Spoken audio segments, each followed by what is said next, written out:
On est ensemble avec lui.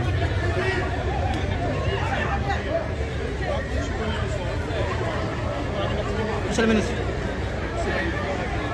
Perche RTS bi quoi. Sur la perche après.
Monsieur le maire, vraiment, ba ma ko téléphoné les usines matériels, les pompages, On n'a pas le temps de charger. jusqu'à 4 heures du matin. Donc, dañu koy gërëm di ko sant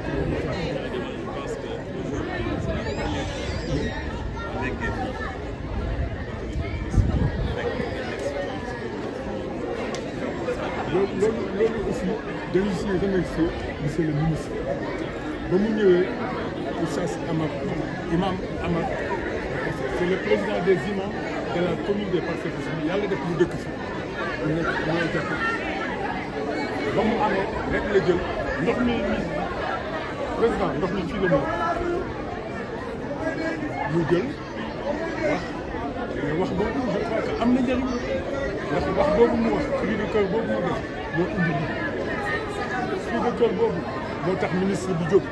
sur le champ moom dafa doon dem sax ba mu déggee événement bi rek la bàyyi lépp lu mu doon def ba mu ñëw moteur pompe la indaale indi personne moteur pompe yooyu ba mu jël jëfandikoo ko moo tax ndox ba ñu koy yëgee ci maire yëgee ci c'est la même chose population bi léegi la jeunesse aussi ñu remercier leen ñooñu dañu ñëwoon tax donc mu nekk loo xam ne mbégte la ñu àndal tey ban la gisee nga taxaw vraiment lii c'est la première fois ça fait 25 ans nous vivons dans ce calvaire-là mais c'est la première fois un ministre taxaw un président de la République taxaw kon taarix la boo xam ne dañu koy bind si àll vraiment lii dañ leen remercier bu baax di leen kontaan nañu léegi dañu bëgg nga ñëw xool waaw bu ñu demee ba si këram mu sànni mu sànni ko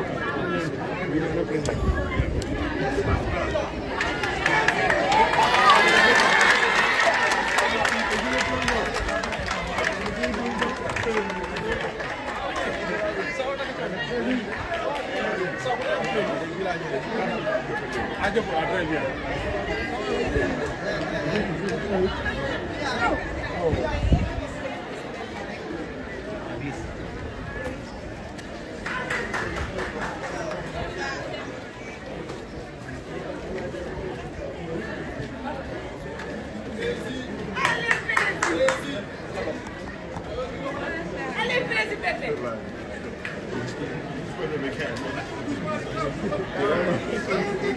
Ini Mas Ari, suñ ko tey sax def na penalty taxaw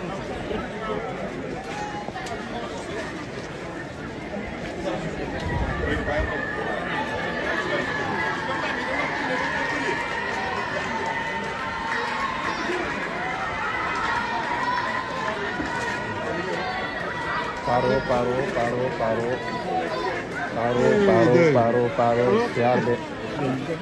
Saya sedang, wah. Santi alam, Pak.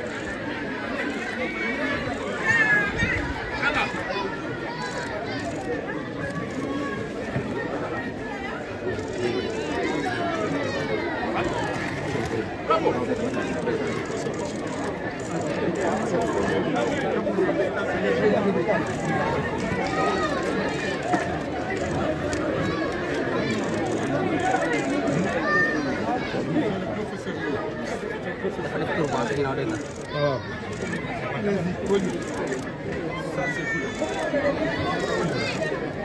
ça c'est le colonel Sina.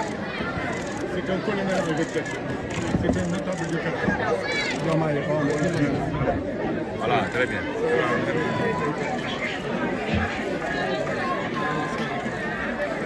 C'est un notable du quartier. Cheikh ñëwal ni C'est un notable du quartier. ñëwaatal c'est à court quoi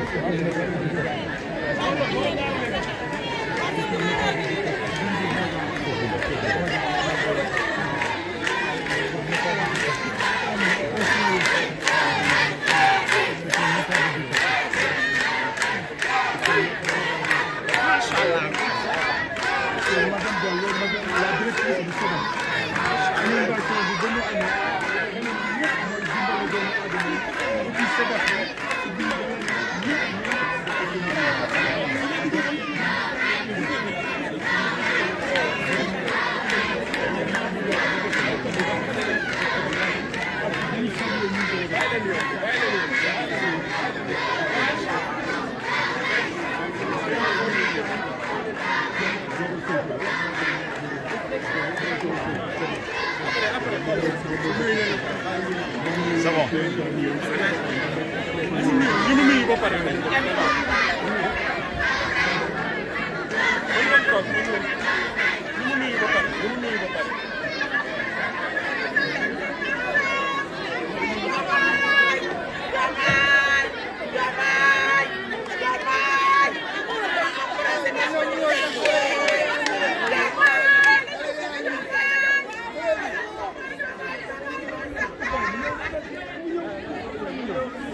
Vraiment nag moom itam vraiment.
Devance. Le plan de visuel. C'est qui le Radié. Jëlal photo.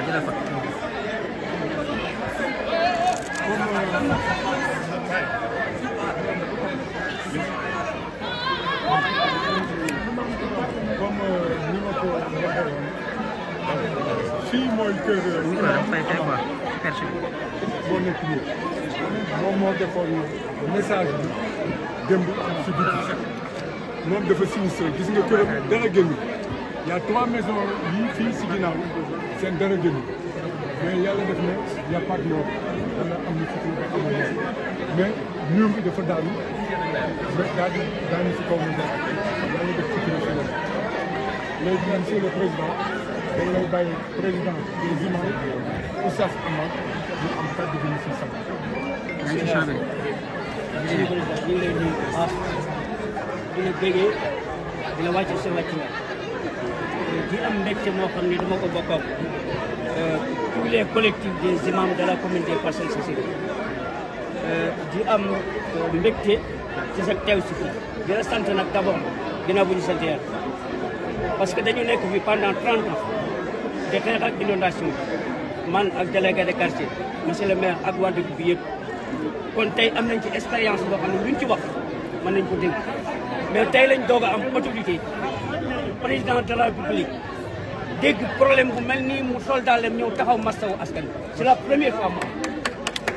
bi premier ministre woote na ministère des inondations monsieur Cheikh Tidiane Dièye ànd ak cabinam directeur des inondations monsieur le maire ànd ak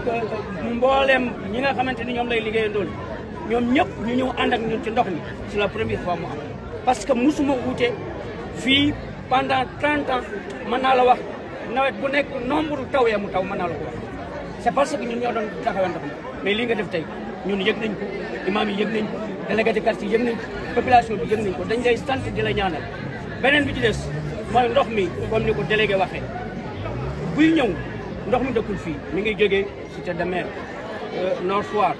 Ouest Foire HLM Grand Médine gis nga ndox mi buy ñëw pendant 10 minutes boo taxawee fii sama buntu kër ndox mi wan na barki démb bi ndox mi ñëwee du mu attaqué kër gi jaarul ci kaw mbir bi dafa bëtt mbir bi ci suuf 1 mètre la ndox mi gas ci foofu dugg ci biir kër gi dara génn ci biir kër gi la même chose kër yi nga xamante ne daanu nañ ci koñ bi lii nag li ko mën a réglé mooy ndox mi nga xam ne mooy ñëw ci koñ bi ñu arrêté kon li ñu soxla sa taxawaay bi mooy définition maanaam solution définitive parce que autorité yàgg na fi ñëw mais kenn mësul jël décision ba léegi problème yaa ngi am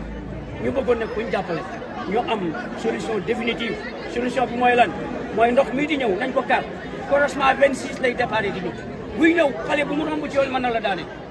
bu ñu arrêté ndox ma foofu ñu fexe ba fii nga xamante ni ndox maa ngi fi jaar di ñëw ndox mi am fu muy dugg problème bi am yëpp fii daawul dindoo nekk pendant des années mais jamono Ablaye Wade bi mu ñëwee bu goudronné li nga xamante ni moo war dëkk bi ba pare amul assainissement ndox mi buy taw day topp tali bi koy ba bu mu njëkk a kii rek foofu lay arrêté kon ñu ngi lay sant di la gërëm di la ñaanal yàlla di ñaanal gouvernement bi yëpp nag di leen sant di leen gërëm kontaan nañu bég nañu waa Parcelles bég nañu am nañ ci yéen yaakaar ñi ngi seen ginnaaw. macha allah imam comme ni mu ko waxee il faut que ñu remercier le maire de la commune des Parcelles Assainies amul fenn foo xam ne am na lu mel ni démb te taxaw na sur 8 quartiers yoo xam ne 4 heures du matin la tëdd donc quartier bu mu dem dana fa def carburant dana fa def pompage donc monsieur le maire ñu ngi lay remercier monsieur le maire ñu ngi lay remercier vraiment si sa taxawaay si quartier bi si quartier yi laay wax je suis le président des délégués de quartier. délégué de quartier yëpp monsieur le ministre il faut ñu sant ko. danañ ko sant danañ ko gërëm avec ay moyens. monsieur le ministre Cheikh Tidiane Dièye moo fi njëkk ak 4 motopompes vraiment ak kaddu bu rafet lii yaakaaruñu ko woon lépp si lañu jóg macha allah ñu ngi kontaan nañu gërëm nañu yal na la yàlla sàmm gouvernement bi wasalaam. jërëjëf ministre bi dafay jege ce qu'on passe c'est bien.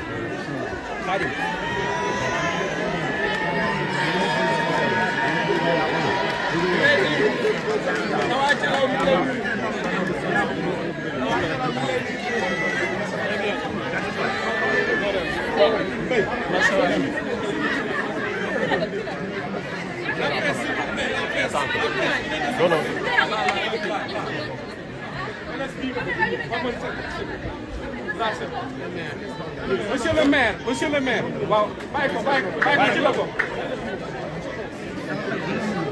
ci la bokk moom ci la bokk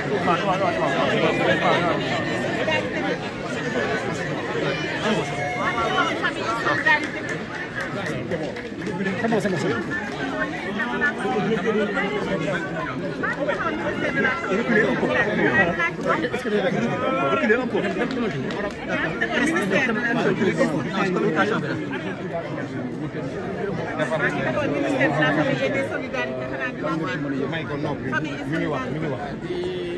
ñëwee kàddu gi di sant yàlla déjà suñu may liñ ci jéem ni yàlla barkeel ko bu ñu jógee ci situation bi ñu gis dem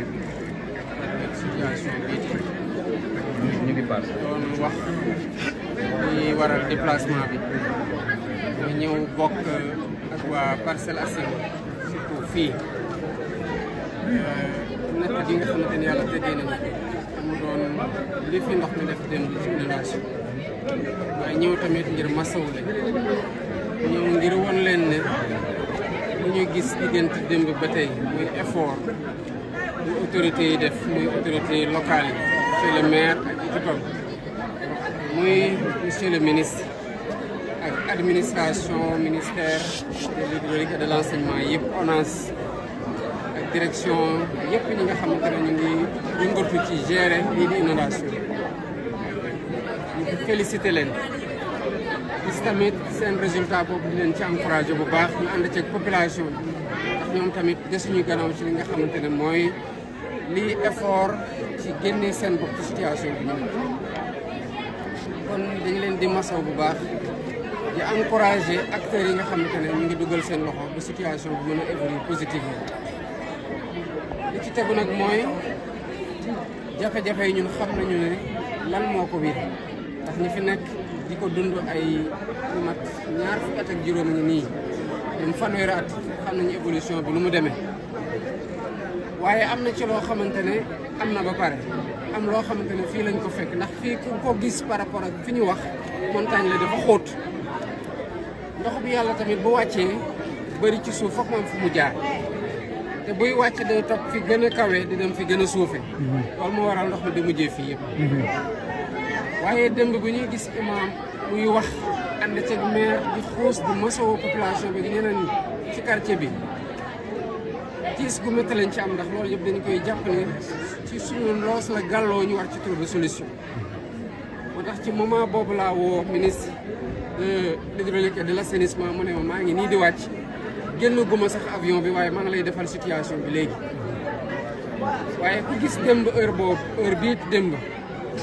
gis fu ñu toll nii tey amul benn ndox bi fi nekk di nga reconnaître tamit am na effort yi fi nekk ñu nga xam ne ñu ngi koy doxal commencé na jur résultat xëy na nag ci yenn saa yi ci moment yi ñu koy filmer ñu ko woon askan wi fekk mu ngi taw wala sebedegul ku ne mën na yaakaar na ndox mi dootu fi jógeeti te xëy na lii kuñ ko won démb situation bi fi nekkoon démb wan ko tey dina gëm ne dina jafe ci moom bu ñëwal ba fii mu gëm ne lii fii lay amee moo tax mu wàccee ci oto bi dama leen ne yóbbu leen ma fi ndox mi nekk ne ma fii la ndox mi nekkoon démb solution yi am na yoo xamante ne solution de renforcement la ndax li waral démb ñu pompé ba bu ñu ñëwee bii tey heure bii fekk ñu fi dara loolu buñ ko gënee dooleel kon xëy na ndox mi dina am jafe-jafe daje nu mu dajaloo kon dinañ gën a yokk doole pompe yi loolu mooy instruction yi ñu jox ministre de l'hydraulique et de l'assainissement ci liy mesure d'atténuation yi ak mesure de prise en charge automatique ñu war a jël ci lii di inondation yi ak nu mu sonalee quartier bi li ci tegu ay mesures structurelles la dina am yu xewee fii dina am yu xewee fi ndox mi di jóge ndax xëy na ndox mi bu jógee woon foofu jaar ci ay rigole am ci voie d'assainissement yu mu ànd mën na am du egg si fii loolu solution la mais am na solution yoo xamante ne tamit dafay laal quartier bi parce que ni nit ñi ni dëkkuwaay bi demee fii te fii doon fa xóot nekkoon kambe gi nga xamante ne fii la ndox mi doon ñëw ay dëkkuwaay nekk fii bu ñu bëggee renforcer ouvrage d'assainissement tamit foog mu am loo xamante ne dañ ko toxal ngir gën a yaatu loolu tamit population bi daf ko war a xam ne am na mesure immédiate court terme atténuation ci taxawale waaye am na tamit mesures yoo xamante ne mesures yu gën a structurelles la dina demander ñu toxal ngir gën a yaatal bàyyil ndox mi yoonam gën a mën a def ay ouvrage d'assainissement yu gën a am doole pour jafe-jafe yi waa Parcelles di dund ñu bañ a dem pour dund ci hivernage yi di incha allah rek waaye de daa gën a dalalaat xelu askan wi ne leen taxawaay gi ñu gis fii mooy taxawaay gi ñu am fépp ci biir Sénégal te am na ñoo xamante ne xëy na bu ñu tàggoog inondation ci fi ñu toll nii c'est parce que am na lu ñu fa jot a def ñu commencé jur jàmm ci seen dëkkuwaay ci ndox mi dañ ko continuer wéyal ko fépp ci biir Sénégal te fu ñu taxaw gisal suñu bopp ak fu ñu taxawul mandarga la rek pour ñeneen ñi xam ne tamit mën nañoo nekk ndoo fépp waaye suñu xel ak suñu xol ak suñu ñëwante fépp a ngi ci ñoom te ñu ngi ciy liggéey guddeeg bëccëg pour trouver ci ay solutions yu durable. Monsieur le Président, à résumer, appréciation un peu de la situation que vous trouvez sur place, différente de celle de Thiaroye. Effectivement, ici, nous n'avons pas un problème d'avancée de la mer. Nous avons des problèmes d'inondation qui interviennent pendant la période de l'hiver. Et je tenais à être là, aux côtés des populations, pour saluer leur résilience. Et être à leur côté pour faire preuve de compassion. Leur dire que l'État et ses services sont mobilisés, comme le résultat nous l'a démontré entre hier et aujourd'hui, pour leur donner le meilleur appui qui soit afin que nous puissions traverser ensemble cette période somme toute difficile. Je voudrais à ce propos saluer la mobilisation des équipes municipales avec à la tête le maire Djamil Sani, mais saluer aussi la promptitude des services du ministre de l'Hydraulique et de l'Assainissement. Quand je l'appelais hier, en voyant les images, il n'était pas encore descendu de l'avion. J'ai dit juste que je dépose mon sac et je vais directement sur le terrain, je vous ferai un rapport que j'ai reçu la nuit. Mais hier, l'imam et le maire marchaient avec l'eau au milieu du buste. Aujourd'hui, il n'y a aucune goutte d'eau sur le même lieu où nous sommes. Cela signifie que les moyens qui ont été engagés ont produit des résultats. Mais ces résultats ne sont en réalité que des résultats à la suite de moyens d'atténuation, de mesures d'atténuation qui sont mises en œuvre. Il faudra aller vers des mesures structurelles et plus durables pour prendre en charge véritablement le phénomène. la description que nous avons reçue et des témoignages de la part du délégué de quartier, de l'imam et des autres notables du quartier qui sont là depuis bientôt 30 ans nous renseignent sur l'origine du problème. Il y a une prise en charge qui doit se faire en amont de là où viennent les eaux pour descendre vers ce lieu qui en réalité est un lieu de cuvette et qui est un réceptacle naturel des eaux. Mais il y a des mesures qui doivent être faites ici, qui vont consister en des mesures de restructuration pour que les points bas qui étaient destinés à accueillir l'eau et qui vont dans tous les cas continuer à accueillir de l'eau, quelle qu'en soit la proportion, puissent avoir des ouvrages qui soient dimensionnés à la mesure des quantités d'eau qui sont reçues. Nous sommes dans une époque de changement climatique où les villes les mieux assainies au monde font face à des crises d'inondation, des situations d'inondation. À chaque fois que ça intervient, il y a un temps de latence à observer pour que les ouvrages puissent fonctionner, parce que c'est ces ouvrages-là qui constituent la réponse qui est préparée pour absorber l'eau autant que nous sommes en train de constater comme étant des résultats positifs qui ont été engagés. J'encourage le ministre et l'ensemble des autres ministres. Ce matin, sur mes instructions, le Premier ministre a organisé une réunion d'urgence autour de la situation avec le ministre de l'Hydraulique et de l'Assainissement, le ministre des Forces armées avec le génie militaire, le ministre de l'Intérieur avec la protection civile, le ministre de l'Environnement et de la transition écologique pour ce qui concerne la situation des zones qui sont affectées par le phénomène de l'avancée de la mer. Dans certaines zones, le plan de restructuration est en train de prendre en charge ces solutions à long terme. Le ministère de l'Urbanisme, qui était aussi de la partie, en train de travailler. Mais bientôt, nous aurons un plan d'urgence pour les 5 prochaines années sur lesquelles le ministère va communiquer. Mais le ministère aussi a été instruit de communiquer sur les moyens qui ont permis de donner cette réponse dont nous constatons des résultats positifs. Et sur ce qui a été fait ces 15 derniers mois, qui est un travail colossal à travers des digues, des bassins de rétention et d'autres ouvrages qui permettent aux populations d'avoir une meilleure résilience, aux zones d'avoir une meilleure résilience face à la situation des inondations. Voilà ce qui était le message. Merci beaucoup. Merci, Président. Merci, Président. Mano.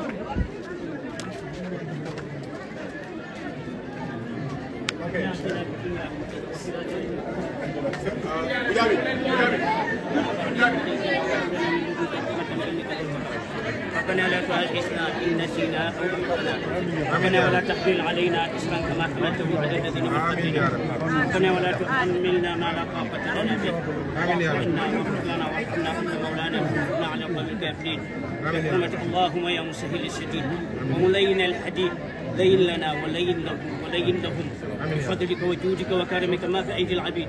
اللهم نستكفي كل شر بحق حقيقة لا إله إلا الله وبحرمة والشمس وضحاها والقمر إذا تلاها والنهار إذا جلاها والليل إذا يغشاها والسماء وما بناها والأرض وما طحاها ونفس وما سواها فألهمها فجورها وتقواها قد أفلح من زكاها وقد خاب من دساها كذبت ثمود بطغواها إذ انبعث أشقاها فقال لهم رسول الله ناقة الله وسقياها فكذبوه فعقروها ودمدم عليهم ربهم بذنبهم فسواها ولا يخاف عقباها بحرمة اللهم صل على سيدنا محمد الفاتح لما أغلق والخاتم لما سبق الناصر الحق بالحق والهادي إلى صراطك المستقيم وعلى آله حق قدره ومقداره العظيم إن الله وملائكته يصلون على النبي يا أيها الذين آمنوا صلوا عليه وسلموا تسليما صلى الله تعالى عليه وعلى آله وصحبه وسلم تسليما سبحان ربك رب العزة عما يصفون وسلام على المرسلين والحمد لله رب العالمين. آمين يا رب. Président Dawa Thialaw mi ngi lay bëgg. Président Dawa Thialaw mi ngi lay bëgg.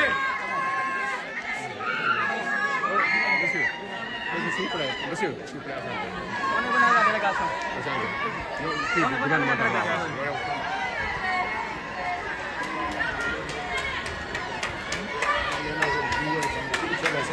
Non, délégation bi la.